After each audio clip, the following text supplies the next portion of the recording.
Hi friends, welcome to my channel. கருப்புளுந்து gravy எப்படி செய்கிறதுன்னு பார்க்கலாம்.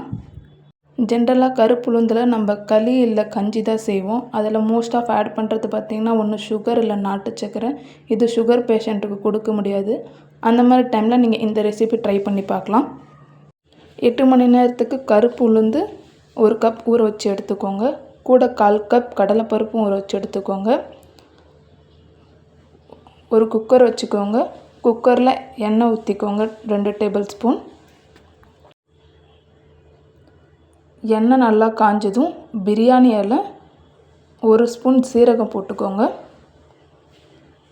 சீரகம் நல்லா பொரிஞ்சதும் நறுக்கி வச்ச வெங்காயத்தை ஆட் பண்ணிக்கோங்க. வெங்காயத்தை நல்லா கோல்டன் ப்ரௌன் ஆகிற வரைக்கும் வதக்கிக்கோங்க. நெக்ஸ்ட்டு 1 ஸ்பூன் இஞ்சி பூண்டு பேஸ்ட் போட்டுக்கோங்க. இஞ்சி பூண்டு பேஸ்ட்டோட ரா ஸ்மெல் போகிற வரைக்கும் நல்லா வதக்கிக்கோங்க.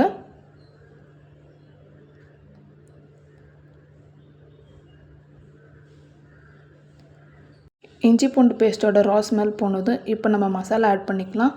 1 ஸ்பூன் மிளகாய்த்தூள், 2 ஸ்பூன் மல்லித்தூள், 1/4 ஸ்பூன் மஞ்சள்தூள் போட்டு நல்லா வதக்கிக்கோங்க.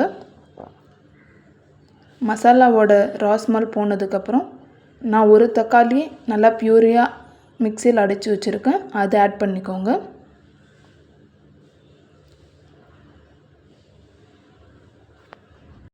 தக்காளியை நல்லா வதங்க விடுங்க. தக்காளி நல்லா வதங்கினதுக்கப்புறம் தக்காளி நல்லா வதங்கி எண்ணெய் பிரிஞ்சதும் நம்ம 8 மணி நேரம் ஊற வச்ச கருப்பு உளுந்தும் கடலைப்பருப்பும் அதில் சேர்த்துக்கோங்க. நல்லா மிக்ஸ் பண்ணி விடுங்க. இந்த ஸ்டேஜில் உப்பு ஆட் பண்ணிக்கோங்க. நான் ஃபஸ்ட்டு உப்பு ஆட் பண்ண மறந்துட்டேன்.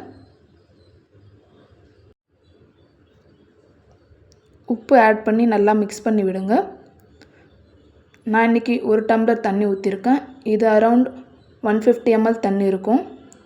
இப்போ குக்கர் மூடி போட்டு மூடி வச்சுருங்க. ஃபஸ்ட்டு 2 விசில் விட்டுக்கோங்க. அதுக்கப்புறம் கேஸை ஸ்லோ பண்ணி 5 விசில் விட்டுக்கோங்க. டோட்டலாக 7 விசில் விடுங்க. குக்கர்லேருந்து கேஸ் ரிலீஸ் ஆகிடுச்சான்னு செக் பண்ணிவிட்டு ஓப்பன் பண்ணி பாருங்கள். 1/4 ஸ்பூன் கரம் மசாலா, கைப்பிடி அளவுக்கு கொத்தமல்லி ஆட் பண்ணி நல்லா மிக்ஸ் பண்ணி விடுங்க. அந்த கருப்பு உளுந்தை நல்லா கொஞ்சம் மசிச்சு விடுங்க. அவ்வளோதான், கருப்பு உளுந்து கிரேவி ரெடி.